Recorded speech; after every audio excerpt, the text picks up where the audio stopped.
Bonjour tout le monde. Ce PowerPoint va vous présenter les roches et les minéraux.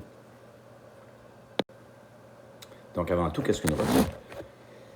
Une roche, ce sont tous les matériaux qu'on retrouve dans la croûte terrestre et toutes ces roches sont formées d'un ou de plusieurs minéraux, comme on va voir dans les prochaines diapositives. Donc une roche, c'est formé de plusieurs minéraux, donc c'est un mélange en général qu'on peut appeler hétérogène parce qu'on voit plusieurs parties à la roche et, comme mentionné, c'est le constituant principal de la croûte terrestre. Les roches, on peut dire qu'il y en a trois types principaux, trois grandes classes. Les roches sédimentaires, les roches magmatiques et les roches métamorphiques. Avant tout, il faut se rappeler que toutes les roches sur Terre, à un moment donné, sont passées par le magma. Donc, dans un premier temps, le magma est à l'origine des roches qu'il y a sur Terre. Et ce qui se passe en commençant dans ce cycle, c'est que dans le magma, le magma qui est là, qui est de la roche en fusion, à un moment donné, finit par sortir et aller se déposer sur la croûte terrestre, en général par les volcans ou par le mouvement des plaques tectoniques. Donc, quand le magma sort de l'écorce terrestre, il va former ce qu'on appelle les roches magmatiques. Donc, ce sont les roches issues directement du volcan. Les roches magmatiques, je vous rappelle que ce sont aussi des roches qu'on appelle ignées ou volcaniques.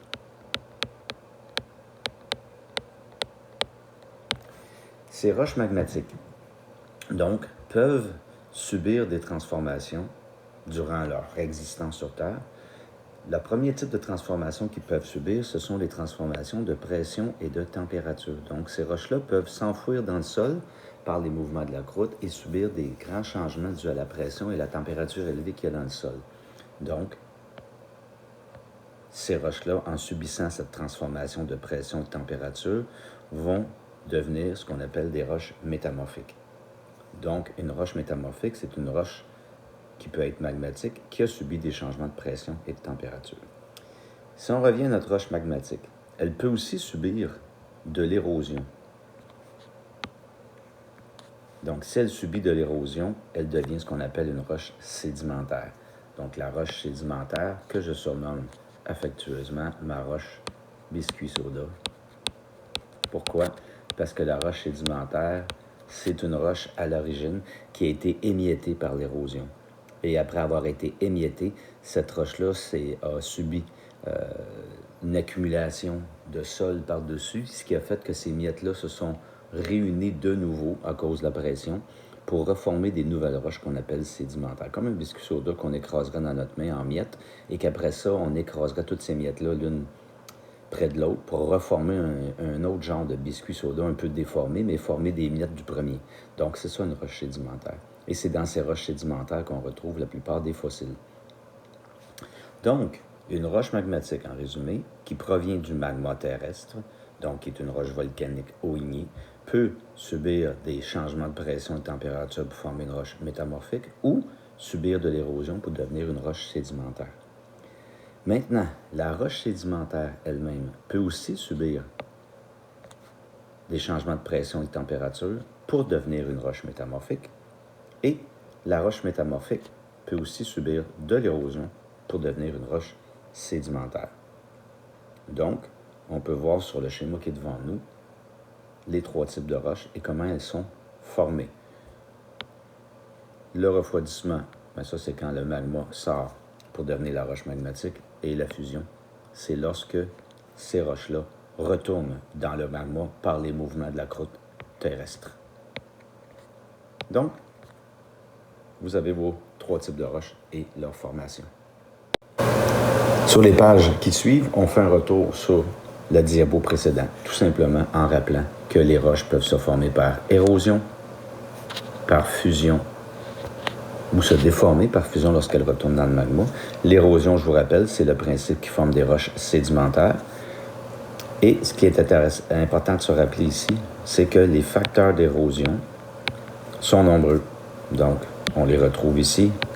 Vent, pluie acide, cours d'eau, gel-dégel. Je vous rappelle, le gel-dégel, c'est quand de l'eau s'infiltre dans l'intérieur d'une roche. Quand il fait froid, cette eau-là va geler.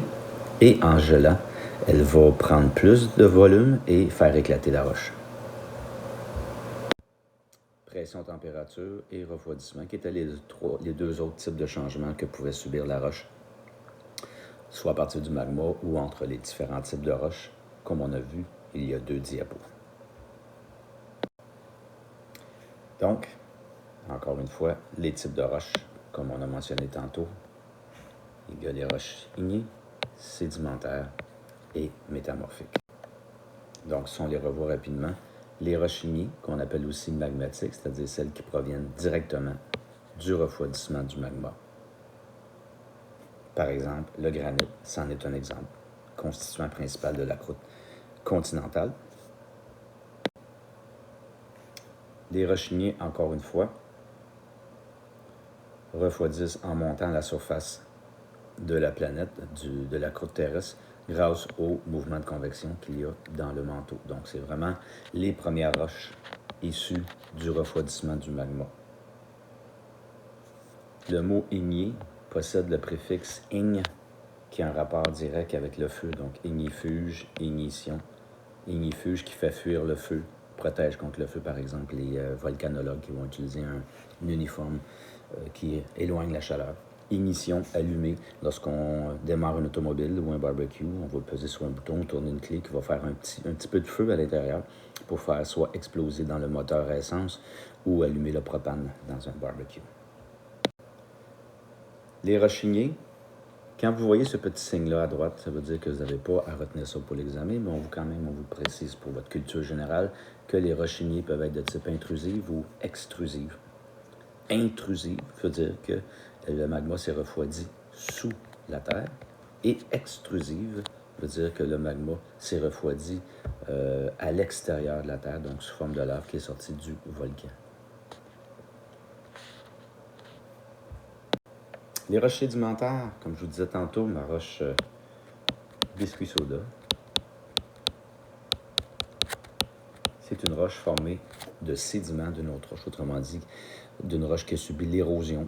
Ces sédiments-là se sont retrouvés dans le sol et par après, une accumulation de roches de sol par-dessus sur des milliers ou des millions d'années ont fait que ces sédiments-là ont été compactés de nouveau pour reformer une nouvelle roche, plus fragile, mais quand même une roche. Donc, formée par l'accumulation et la compaction de sédiments. C'est dans ces roches-là, en général, qu'on retrouve nos fossiles. On en a une image ici où on voit toutes les séries de couches de sédiments accumulés sous forme de roches sédimentaires pendant des milliers, peut-être même des millions d'années. Les types de roches sédimentaires, encore une fois, vous voyez ce petit cercle rouge qui veut dire que ce n'est pas à retenir pour l'examen. On vous précise qu'il y a 3 types de roches sédimentaires selon leur origine. On parle d'érosion, d'évaporation et tout ça.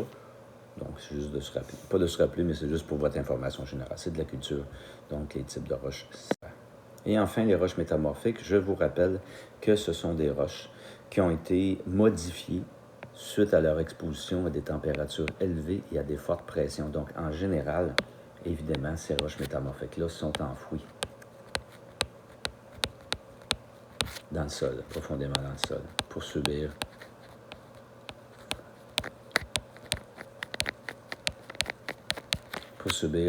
des pressions et des températures importantes. Enfouies profondément dans le sol. Encore une fois, ne pas retenir nécessairement, mais on peut vous dire que les types de métamorphisme régional ou de contact, selon qui ont été influencés par un changement de pression ou un changement de chaleur. Les minéraux maintenant. Je vous rappelle que les minéraux, ce sont les différents constituants de la roche, comme on l'a mentionné dans la première diapo. Donc, le minéral, c'est une substance chimique naturelle qui se présente généralement sous la forme d'un cristal. Ce sont chacune des différentes parties homogènes d'une roche. Il y en a autour de 3500 sur Terre. Et, ce qui est important ici, n'oubliez pas ce que je mets en jaune, normalement, c'est des choses que vous avez à retenir, formées d'un ou de plusieurs éléments du tableau périodique. Donc, la roche est formé de plusieurs minéraux et les minéraux sont formés d'un ou de plusieurs éléments du tableau périodique. Chacun des minéraux qu'on connaît ont des propriétés caractéristiques qui permettent de les identifier. Chaque partie homogène étant formée des mêmes substances chimiques. Donc, dans la roche, chaque partie de la roche qui a une couleur différente est normalement un minéral. Donc, ici, je vous donne un exemple quand je vous disais que les minéraux étaient formés d'éléments du tableau périodique. Si on regarde ici, le quartz, par exemple, il est formé de 2 éléments du tableau périodique, silice et oxygène. Je vais juste vous enlever ça ici. OK.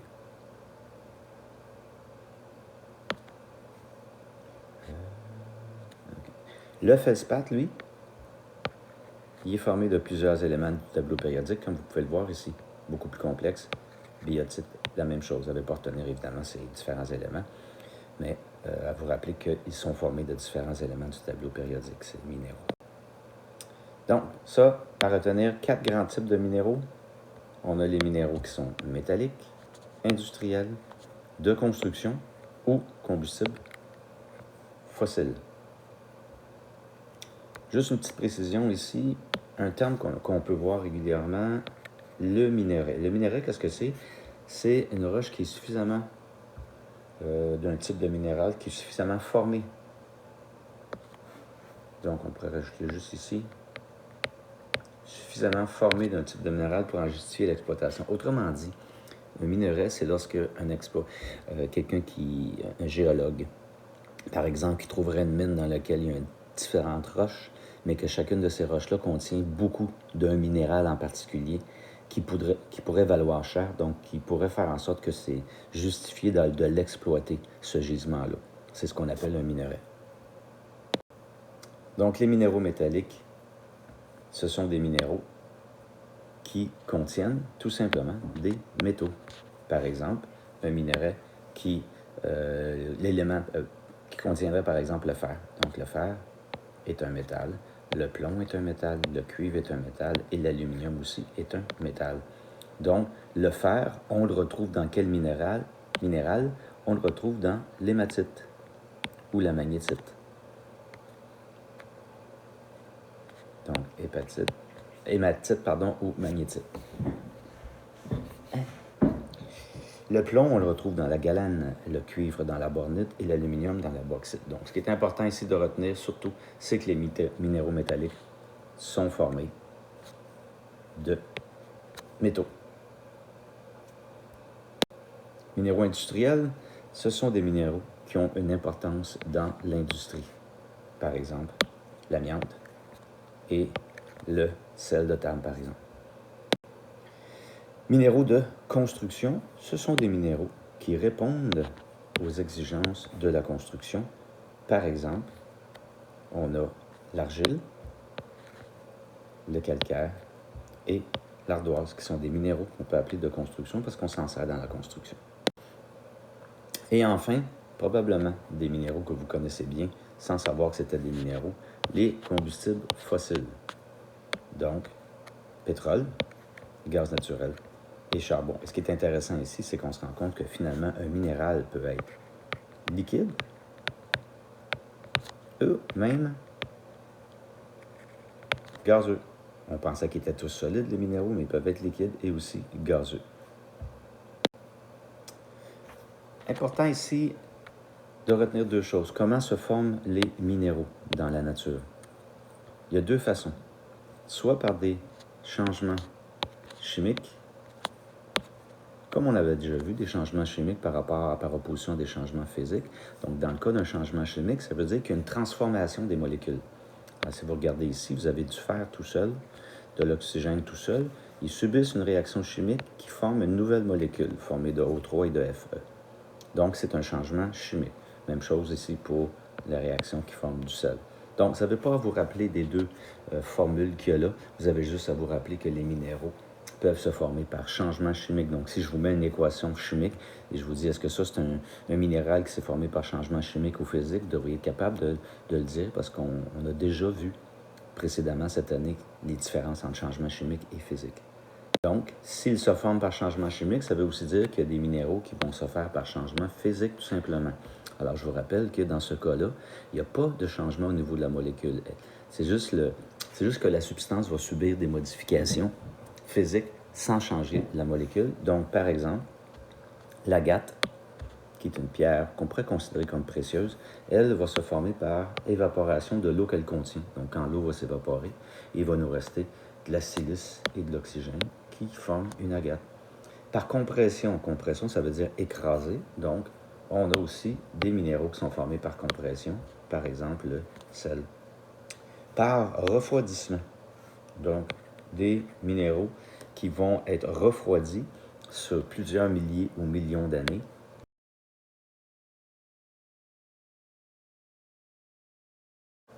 Donc, je répète la dernière section parce que je crois que le micro est fermé. Donc, par refroidissement, ça peut nous donner du rubis. Et enfin, l'autre type de changement qu'on peut voir physique, ce sont les minéraux qui ont été transformés par compression et chaleur sur des milliers d'années. Par exemple, le diamant.